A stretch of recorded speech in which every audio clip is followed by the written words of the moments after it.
Здравствуйте! В эфире Пятого канала информационная программа «Новости», в студии Татьяна Маннова. Сегодня в выпуске. Заняться бизнесом или построить дом. Многодетные семьи подают заявки на получение бесплатных земельных участков на территории округа.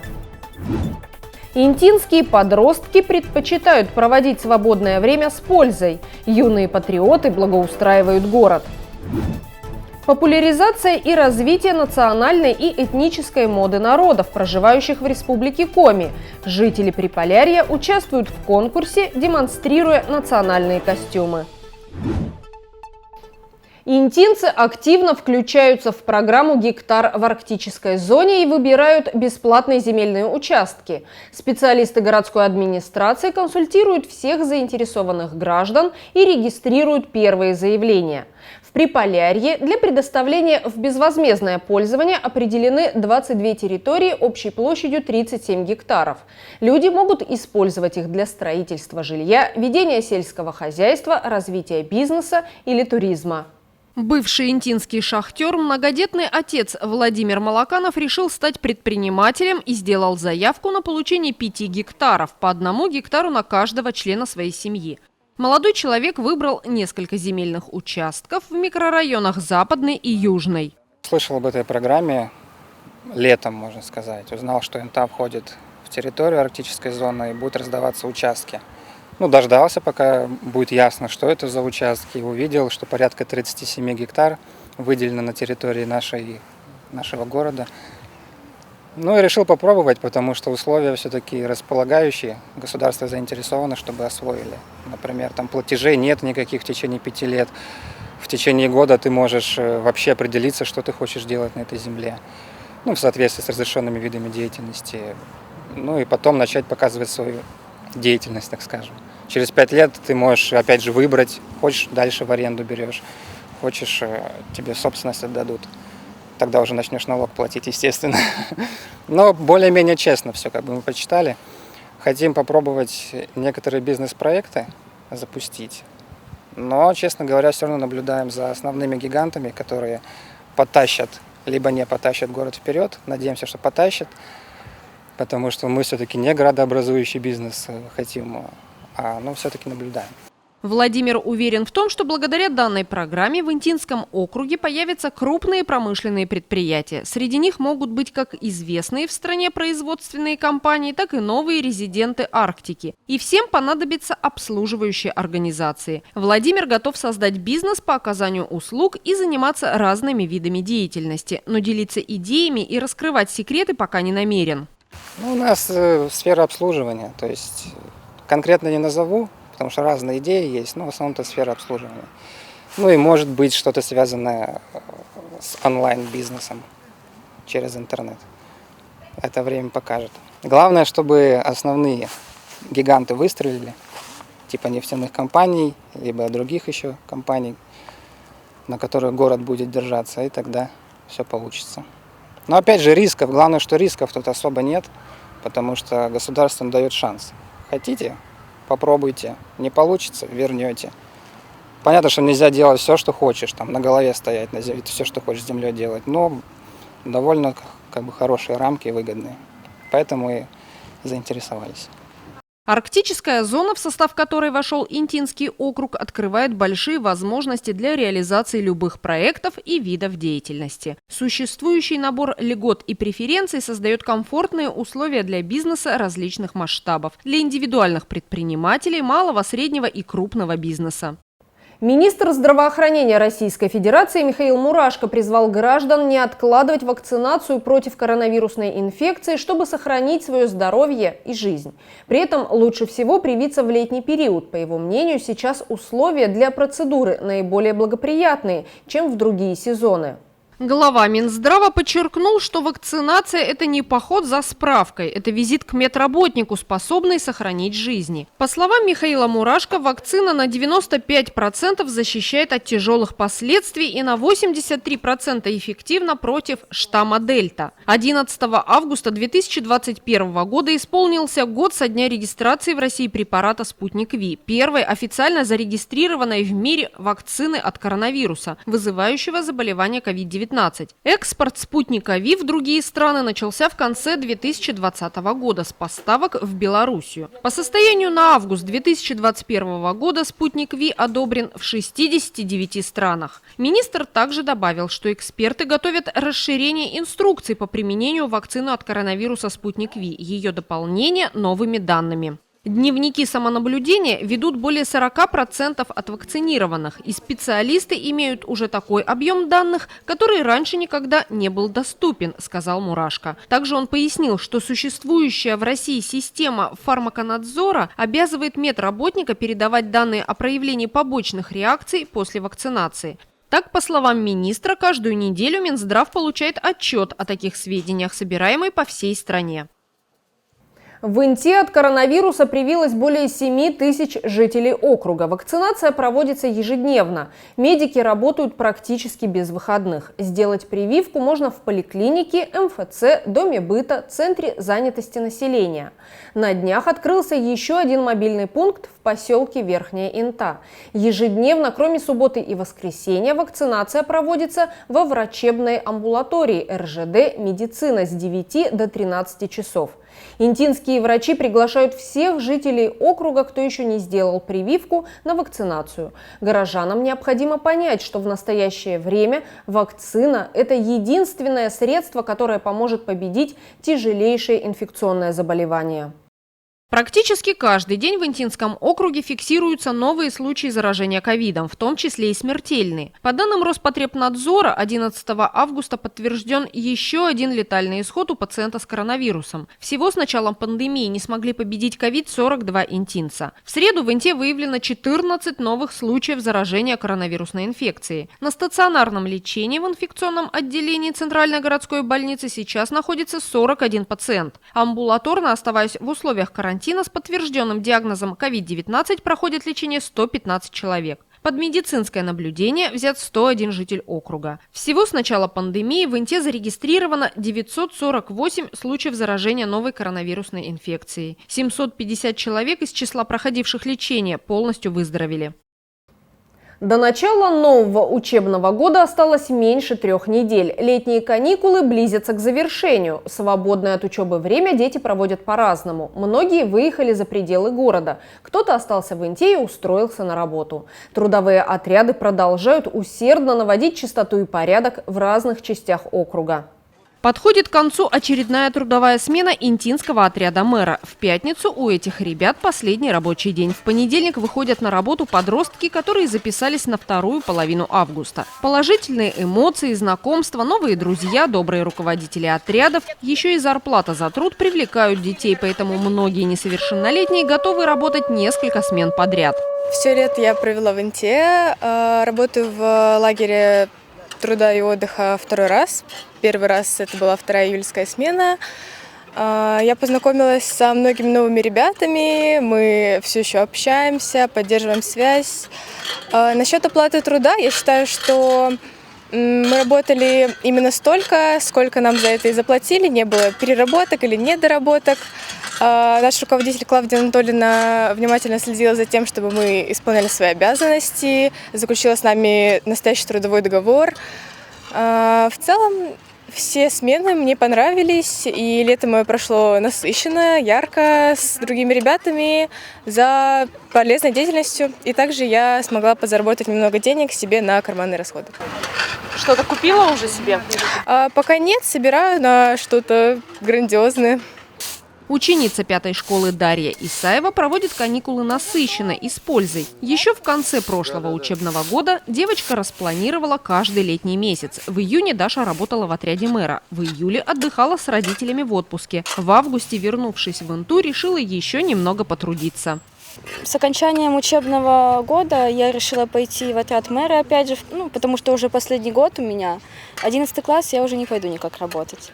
И я решила поработать в отряде мэра, также деньги заработать, также друзья там были, мои одноклассники. Этот год запомнился очень хорошо, потому что этот отряд был самый лучший из всех моих прошлых смен. Естественно, там был педагог еще очень хороший. Жаль, мы все плакали, когда закончилась эта смена. Нам было очень грустно. А так, после окончания смены, в июле я уже не стала работать, я была в отпуске. А вот в августе надоело мне отдыхать. Ну, как сказать, дома постоянно гуляешь, а так деньги заработаешь и с друзьями опять каким-то пообщаешься, каким-то нет. Может, новые знакомства опять же. Постепенно город становится чище и уютнее. Дети трудятся добросовестно. Как правило, у руководителей отрядов нет претензий к подросткам. Педагоги гордятся мальчишками и девчонками и говорят, что многим взрослым стоило бы брать пример с ребят. Отряд у меня состоит из 20 человек. Возраст в основном 14-15 лет. Большинство ребят работает уже не в первый раз, уже знают, как делать, что делать. Делают быстро, качественно. В целом я отрядом очень доволен. Подростки с удовольствием занимаются благоустройством Инты, не боятся физического труда. За смену, которая длится 10 рабочих дней, отряды приводят в порядок разные общественные территории. К сожалению, не все жители Интинского округа ценят труд детей. На некоторые участки приходится возвращаться несколько раз. Люди выбрасывают мусор, куда им вздумается. Работали за дом быта. Это очень сложно. Была грязь, было скользко. Рельсы, шпалы все скользкие, подскальзываешься. Там везде мусор. Там люди вообще не знают, что такое мусорка. Они везде на деревья всякие пакеты кидают. Большие кучки, большой пакет мусора они складывают вместе. Им вообще все равно, что есть мусорка.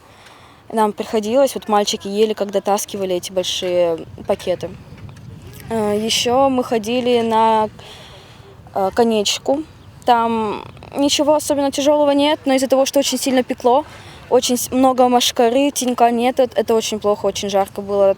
Интинский отряд мэра, созданный на базе Центра внешкольной работы, трудится с мая по сентябрь включительно. С 16 августа к работе приступит новая смена в количестве 60 подростков. За весь период будет трудоустроено около 500 несовершеннолетних.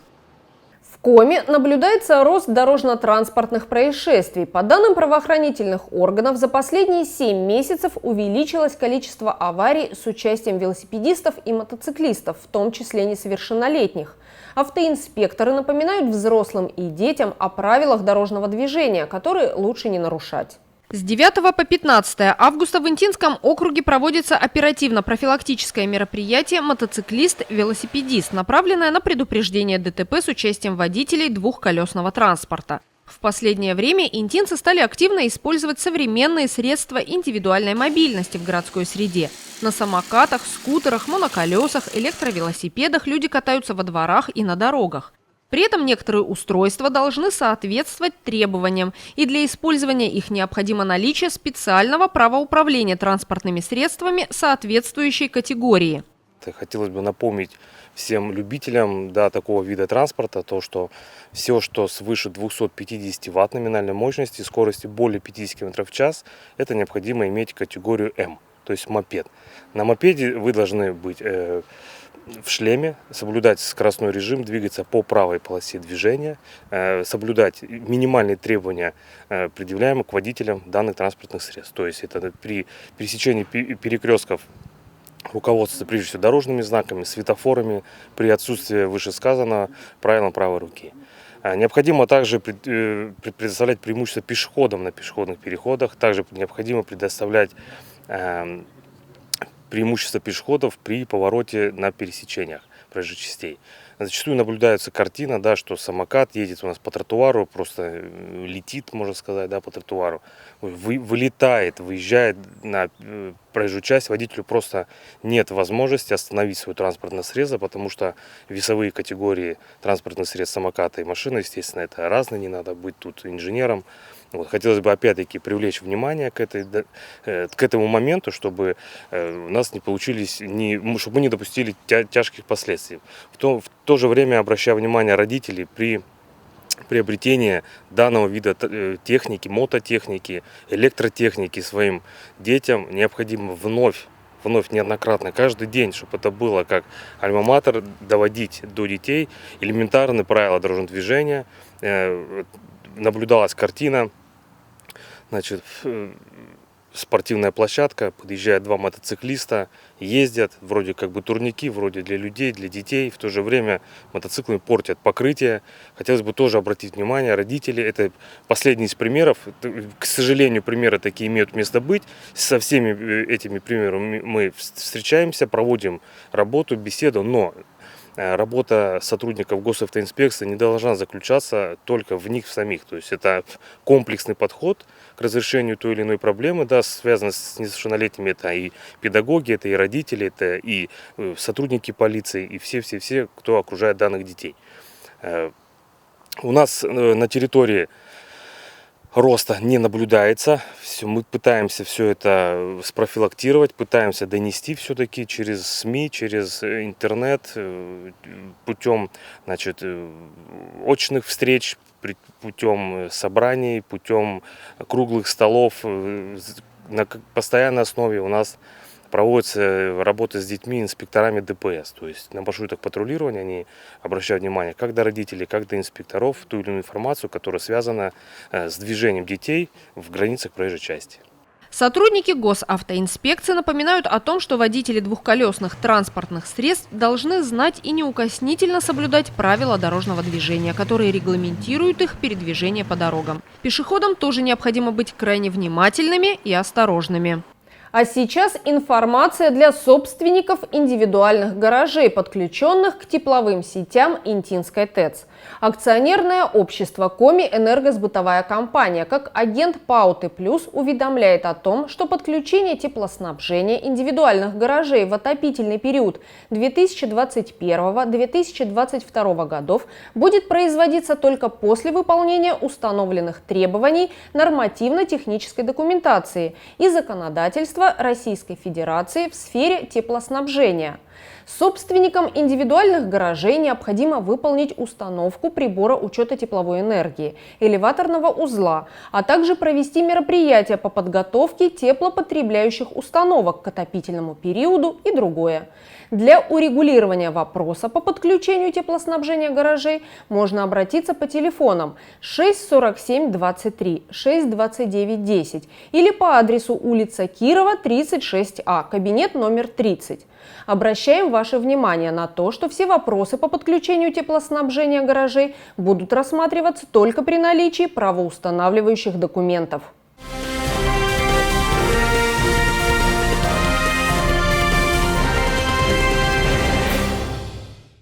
Через 10 дней Республика Коми отметит знаменательное событие. 22 августа нашему региону исполнится 100 лет. В честь векового юбилея Коми-края сотрудники Центра национальных культур проводят фотоконкурс и приглашают интинцев принять в нем участие.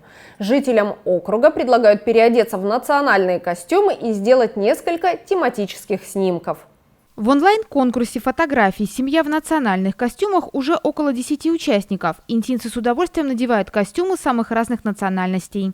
В Центре национальных культур у нас с 10 июля по 28 августа проводится онлайн-конкурс семейных фотографий «Семья в национальных костюмах». Основной целью онлайн-конкурса является популяризация и развитие национальной и этнической моды народов, проживающих в Республике Коми. Задачами конкурса является приобщение молодежи к национальным традициям народа, а также популяризация семейных ценностей, сохранение и развитие традиций многонациональной культуры в Республике Коми, воспитание чувства патриотизма и любви к своей республике и стране. Данный конкурс проходит в онлайн, то есть в нашей группе ЦК Н и ТНТ.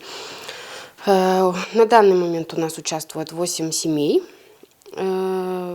Приходили к нам они в Центр национальных культур, выбирали костюмы, фотографировались, заполняли заявку, и мы также выставляли их в группу.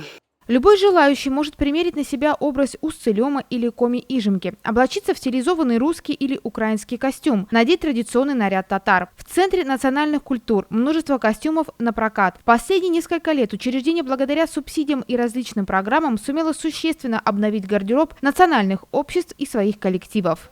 Одним из направлений деятельности Центра национальных культур является работа с мастерами декоративно-прикладного творчества, с художниками, с фотохудожниками. Мы тут проводим различные выставки, мастер-классы и так далее, поэтому тема работы с фотографией нам, конечно же, близка. Поэтому была объявлена акция к юбилею нашей республики «Семья в национальных костюмах». Мы, честно говоря, рассчитывали на большее количество участников, но летний отпускной период, конечно же, вносит коррективы в нашу работу, поэтому 8 участников. Но мы на этом, конечно же, не остановимся.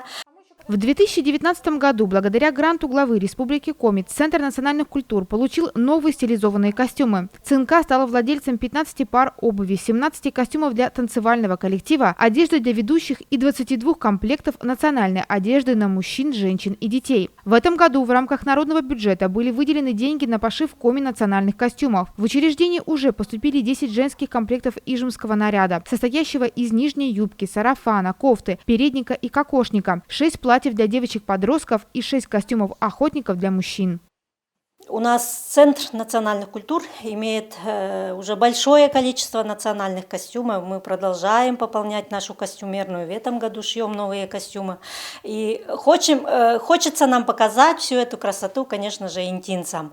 Поэтому у нас много в нашей работе акций, конкурсов, связанных с фотографиями. Любой из перечисленных костюмов можно взять на прокат и сделать фото, а также подать заявку на участие в конкурсе. Победители будут выявлять в 2 номинациях: зрительское признание – это интернет-голосование, и выбор экспертного жюри.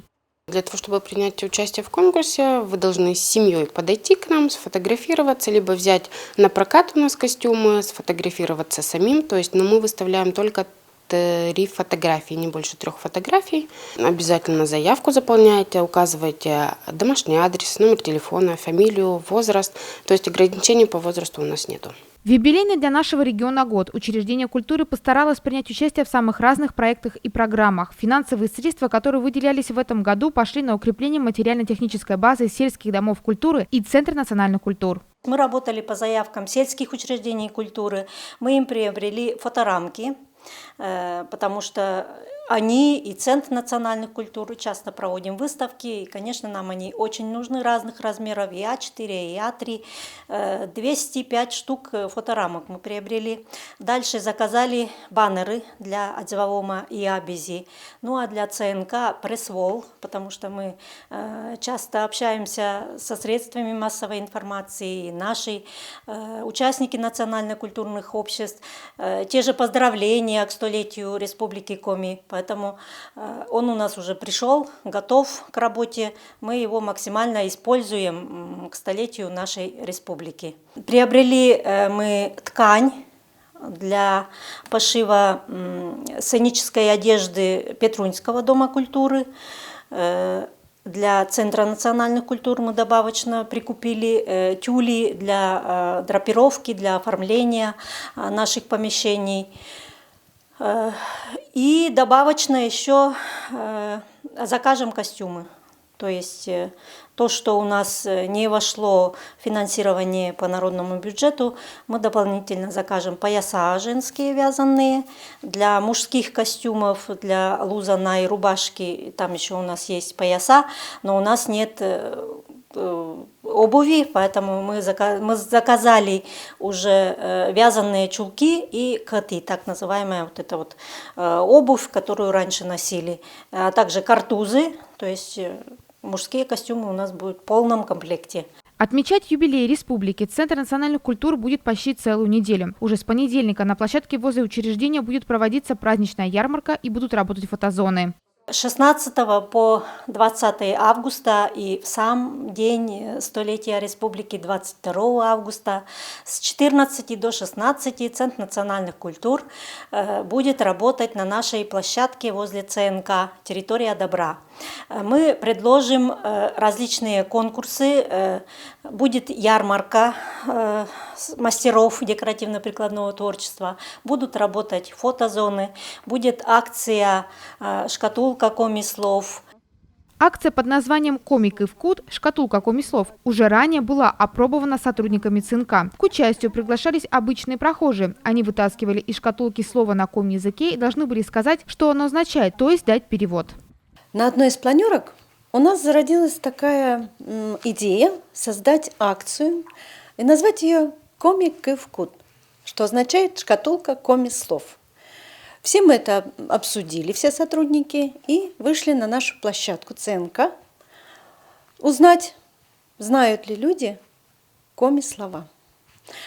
Но поскольку вышли неожиданно для людей в костюмах, то люди, естественно, растерялись. Но когда мы предоставили им такую игру, они достали слова, и кто-то говорил просто знакомое по смыслу, кто-то видел вывески и говорил правильно слова и перевод.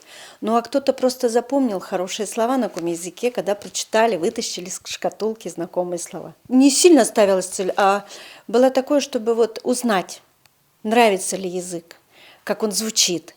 Какие могут быть похожие слова коми и русские. Многие говорили, он на коми звучит как по-русски, а перевод совершенно другой. И вот мы узнавали, как люди будут реагировать на те или иные слова. Организаторы подобрали разный по сложности набор слов и выражений. Интинцы и взрослые дети с удовольствием включились в процесс знакомства с коми-словами. Одни пытались вспомнить когда-то услышанные слова, другие старались угадать значение слов по смыслу. А кто совсем не знаком с коми-речью, те запомнили несколько слов, прочитав их на карточке. Попробуйте прочитать, что означает каждое слово. Слово «улича». Я думаю, что это слово «улица», которое на каждом доме у нас имеется и присутствует. Вот это, конечно, улица. Так, ну-ка давай еще попробуем, так легко было.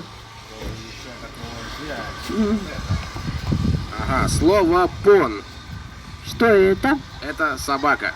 Ну, вам уже подсказала Екатерина. А вот еще слово «му», скорее всего, это корова. Нет, это не корова. Тогда это... А что это такое? Это коми-земля. Коми-му. Земля, получается? Да. Вот еще слово «нянь», всем известное в нашем городе, потому что это хлеб, который... Вот это слово «нянь» написано на каждом хлебном магазине, между прочим. Молодцы! 16 по 22 августа при хорошей погоде интинцы смогут принять участие в акции «Комик и вкус» и других мероприятиях Центра национальных культур. Еще раз отметим, что горожан ждут на площадке ЦНК с 14 до 16 часов. Это все, о чем мы хотели рассказать вам сегодня. Смотрите новости на 5 канале и будьте в курсе значимых событий Инты. Всего доброго и до свидания!